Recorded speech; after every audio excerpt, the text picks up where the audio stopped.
Assalamualaikum warahmatullahi wabarakatuh. Jumpa lagi dengan saya Prasongko Widodo, calon guru penggerak angkatan 11 tahun 2024. Kali ini tentang tugas koneksi antar materi modul 3.2.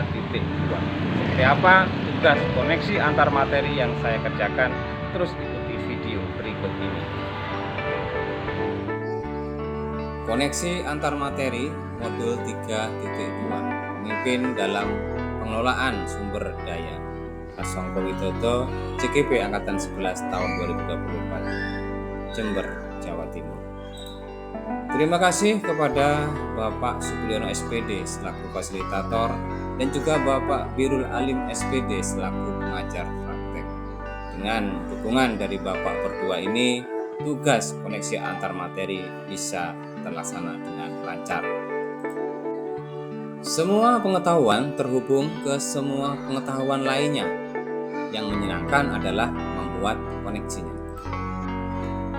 Tujuan pembelajaran khusus dari tugas kali ini adalah CGP mampu menghubungkan materi modul ini dengan modul-modul yang didapatkan sebelumnya. Pertanyaan pemandu. 1. Buatlah kesimpulan tentang apa yang dimaksud dengan pemimpin pembelajaran dalam pengelolaan sumber daya dan bagaimana Anda bisa mengimplementasikannya di dalam kelas, sekolah, dan masyarakat sekitar sekolah. 2. Jelaskan dan berikan contoh bagaimana hubungan pengelolaan sumber daya yang tepat akan membantu proses pembelajaran murid menjadi lebih berkualitas.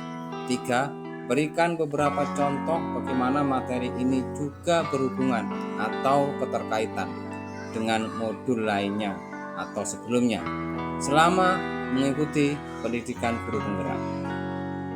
4. Ceritakan pula bagaimana hubungan antara sebelum dan sesudah Anda mengikuti modul ini serta pemikiran apa yang sudah berubah di diri Anda setelah Anda mengikuti proses pembelajaran dalam modul ini sebelumnya. 1. Kesimpulan tentang yang dimaksud dengan pemimpin pembelajaran dalam pengelolaan sumber daya dan bagaimana saya bisa mengimplementasikannya di dalam kelas, sekolah, dan masyarakat sekitar sekolah. Pemimpin pembelajaran dalam pengelolaan sumber daya adalah seorang pemimpin yang menerapkan pendekatan berbasis kekuatan atau aset dengan memanfaatkan 7 aset atau sumber daya yang ada di sekitarnya untuk menggali dan mengembangkan potensi yang dimiliki dalam rangka meningkatkan kualitas pembelajaran. Implementasi di kelas. 1. Memanfaatkan ruangan yang tersedia serta berbagai sarana yang ada. 2. Memfasilitasi murid agar dapat berkembang sesuai kebutuhannya. 3. Melakukan kolaborasi dengan guru lainnya dalam rangka mengelola sumber daya di kelas. 4. Memanfaatkan sumber daya yang ada untuk kebutuhan kelas. Implementasi di sekolah. 1. Melakukan kolaborasi dengan seluruh warga sekolah. Membentuk komunitas sekolah yang memiliki tujuan yang sama untuk mengembangkan sekolah, memanfaatkan sarana dan prasarana yang ada, memanfaatkan lingkungan sekolah yang belum diolah, juga menggunakan sumber finansial untuk keperluan sekolah. Berikutnya adalah implementasi di lingkungan sekitar, membangun relasi dengan masyarakat sekitar sekolah, bekerja sama dengan orang tua murid untuk membantu kegiatan sekolah. Bekerja sama dengan lintas sektoral misalnya puskesmas, kepolisian, koramil, pemerintah desa maupun kecamatan. Ikut mengembangkan budaya di sekitar sekolah. Pertanyaan pemandu yang kedua. Hubungan pengelolaan sumber daya yang tepat akan membantu proses pembelajaran murid menjadi lebih berkualitas. Terdapat 7 aset utama yang dimiliki oleh sekolah untuk dapat mengembangkan sumber daya yang ada, yaitu modal manusia, sosial, fisik, lingkungan, finansial, politik, agama, dan budaya. Jika semua aset tersebut dikelola dengan baik, maka akan membantu proses pembelajaran murid menjadi lebih berkualitas. Contoh yang pertama adalah modal manusia. Kepala sekolah dan guru yang menjalankan nilai dan perannya sebagai pemimpin serta memaksimalkan pengetahuan dan keterampilannya dalam mengajar akan membuat pembelajaran menjadi lebih berkualitas sehingga meningkatkan prestasi belajar murid. Contoh yang kedua adalah modal fisik. Sarana dan prasarana serta seluruh ruangan sekolah jika dikelola dengan baik akan menunjang pembelajaran yang berkualitas. Contoh yang ketiga, modal sosial. Norma dan aturan yang jelas seperti tata tertib atau keyakinan kelas atau sekolah dibuat agar murid memiliki kesadaran diri akan pentingnya disiplin positif sehingga akan tercipta suasana pembelajaran yang kondusif, aman dan nyaman. Contoh yang keempat, modal lingkungan. Lingkungan yang berada di sekitar sekolah dapat menjadi salah satu sumber belajar yang dapat dimanfaatkan untuk menunjang pembelajaran yang kreatif. Contoh yang kelima, modal politik. Kebijakan kepala sekolah yang dapat meningkatkan pembelajaran yang berpihak pada murid. Kolaborasi dengan dinas pendidikan seperti mengadakan workshop untuk meningkatkan profesionalisme guru. Contoh yang keenam, modal finansial. Pemanfaatan dana BOS untuk keperluan operasional sekolah dalam rangka menunjang proses pembelajaran yang lebih berkualitas. Contoh yang ketujuh, modal agama dan budaya. Kegiatan pembiasaan di sekolah, misalnya Asmaul Husna, sholawatan, istighosah, sholat berjamaah, dan lain-lain, dapat mengubah perilaku siswa lebih berakhlak sehingga mempermudah dalam pemberian materi pelajaran.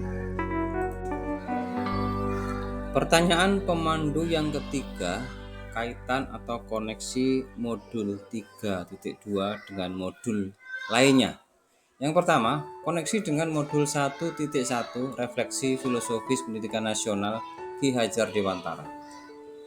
Ki Hajar Dewantara melalui filosofinya bahwa pendidikan merupakan kegiatan yang menuntun segala kekuatan kodrat yang ada pada anak-anak agar mereka mencapai keselamatan dan kebahagiaan yang setinggi-tingginya, baik sebagai manusia maupun anggota masyarakat.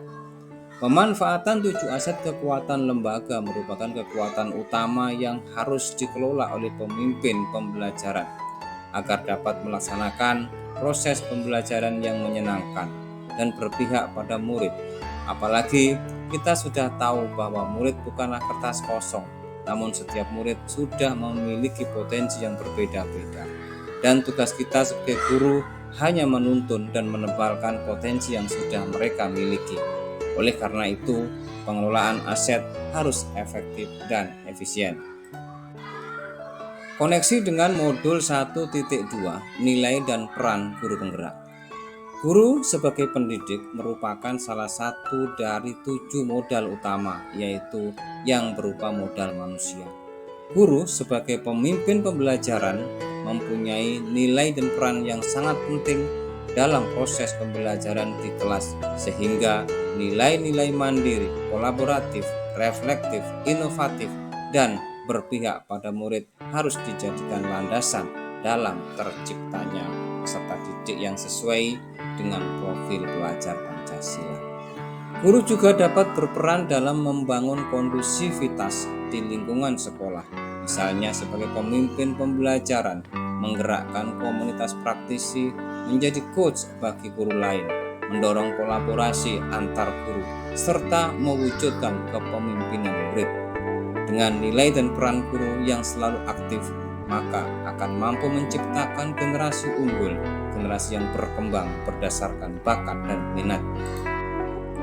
Koneksi dengan modul 1.3, visi guru penggerak. Guru sebagai pemimpin pembelajaran harus memiliki visi sebagai guru penggerak yang berbasis IA atau inquiry apresiatif melalui alur bagja. Pada konsep tersebut dapat juga digunakan sebagai pengelolaan sumber daya yang ada di sekolah. Inquiry apresiatif adalah suatu filosofi, landasan berpikir yang berfokus pada upaya kolaboratif menemukan hal positif dalam diri seseorang, organisasi, dan dunia sekitarnya, baik dari masa lalu, masa kini, maupun masa depan. Oleh karena itu, guru sebagai pemimpin pembelajaran harus mampu mempertimbangkan dan memanfaatkan 7 aset dalam menyusun visi sekolah agar selaras antara daya dukung sekolah dengan cita-cita atau visi sekolah. Koneksi dengan modul 1.4 budaya positif. Salah satu aset atau kekuatan adalah berupa modal agama dan budaya. Budaya positif di lingkungan sekolah merupakan budaya yang mendukung segala bentuk perkembangan murid dengan tujuan memanusiakan manusia dengan cara menerapkan disiplin positif, motivasi perilaku manusia, hukuman dan penghargaan, segitiga restitusi, keyakinan sekolah atau kelas, sehingga akan menghasilkan produk murid yang memiliki karakter kuat di masa depan, mewujudkan murid yang memiliki karakter positif di masa depannya, yaitu profil pelajar Pancasila.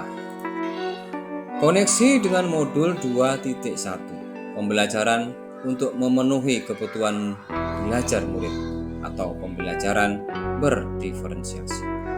Pembelajaran berdiferensiasi adalah sebuah cara dalam pembelajaran yang sangat berpihak kepada murid yang memetakan murid berupa kesiapan belajar, minat, dan profil belajarnya yang tentu saja berbeda sesuai dengan keunikannya masing-masing. Sebelum melaksanakan pembelajaran berdiferensiasi, seorang guru harus sudah mempertimbangkan juga antara kebutuhan murid yang berbeda-beda dengan daya dukung yang ada di sekolah. Dengan kata lain, mempertimbangkan aset yang menjadi kekuatan di lembaga tersebut. Proses pembelajaran berdiferensiasi akan terwujud jika pemimpin pembelajaran mampu mengelola sumber daya yang ada di sekolah, misalnya kreativitas guru dan murid, serta modal lingkungan sekitar, modal fisik atau sarana prasarana, dan yang lainnya yang dapat dimanfaatkan dengan sebaik-baiknya. Koneksi dengan modul 2.2 pembelajaran sosial dan emosional. Pembelajaran sosial emosional atau PSE merupakan strategi seorang pemimpin pembelajaran dalam melakukan kolaboratif dengan seluruh komunitas sekolah yang menekankan pada keterampilan dan pengelolaan aspek-aspek sosial emosional. Teknik kesadaran diri atau mindfulness juga dapat dijadikan strategi bagaimana cara mengelola sumber daya manusia, yaitu murid. Melalui tahapan tersebut, maka potensi kecerdasan sosial emosional anak bisa berkembang secara optimal. Keterampilan sosial emosional atau KSE sangat erat kaitannya dengan modal manusia. Apalagi sebagai pemimpin pembelajaran harus mampu menjadi contoh bagi guru-guru yang lain. Juga harus mampu menularkan ilmu yang dimilikinya, yaitu ilmu KSE, agar komunitas di lingkungan sekolah menjadi lebih kondusif dan harmonis, sehingga tujuan pembelajaran bisa terlaksana, yaitu yang menuntun segala kekuatan kodrat yang ada pada anak-anak, agar mereka mencapai keselamatan dan kebahagiaan yang setinggi-tingginya, baik sebagai manusia maupun sebagai anggota masyarakat. Koneksi dengan modul 2.3 coaching untuk supervisi akademik. Coaching merupakan sebuah strategi seorang pemimpin pembelajaran untuk melakukan pengembangan kekuatan diri pada diri anak atau teman sejawat dengan cara menuntun, mendampingi untuk menggali dan memaksimalkan potensi dari anak didik ataupun teman sejawat. Pada proses coaching, coach memberikan kesempatan kepada coachee untuk berkembang dengan menemukan sendiri solusi dari sebuah permasalahan yang dihadapi. Seorang coach, atau dalam hal ini adalah modal manusia, memang berperan untuk mengembangkan kekuatan dan potensi pada coachee sebagai lawan bicaranya. Tidak jarang permasalahan yang dihadapi coachee berkaitan dengan aset atau modal yang dimiliki oleh sekolah. Oleh karena itu, wawasan seorang coach harus luas termasuk pemahamannya tentang 7 aset sekolah yang merupakan modal utama dalam menyelenggarakan pendidikan. Koneksi dengan modul 3.1, pengambilan keputusan berdasarkan nilai-nilai kebajikan seorang pemimpin. Pemimpin pembelajaran adalah aset atau modal manusia yang tentunya akan selalu berhadapan dengan dua situasi, yaitu dilema etika dan rujukan moral yang menuntut pada pengambilan keputusan yang cepat dan tepat. Sebagai pemimpin pembelajaran, maka dalam setiap pengambilan keputusan diharapkan selalu mengedepankan keputusan-keputusan yang bermanfaat bagi seluruh warga sekolah yang terlibat di dalamnya. Sehingga dalam setiap pengambilan keputusan harus melalui langkah-langkah yang sesuai dengan kaidah-kaidah pengambilan keputusan, yaitu berdasarkan 4 paradigma, 3 prinsip dan 9 langkah pengambilan dan pengujian keputusan. Dalam setiap pengambilan keputusan, seorang pemimpin harus berdasarkan pada nilai-nilai kebajikan universal yang erat kaitannya dengan modal agama dan budaya masyarakat sekitar yang menjunjung tinggi norma-norma tertentu yang berlaku di masyarakat. Pertanyaan pemandu yang keempat, hubungan antara sebelum dan sesudah saya mengikuti modul ini, serta pemikiran apa yang sudah merubah pada diri saya setelah mengikuti proses pembelajaran dalam modul ini.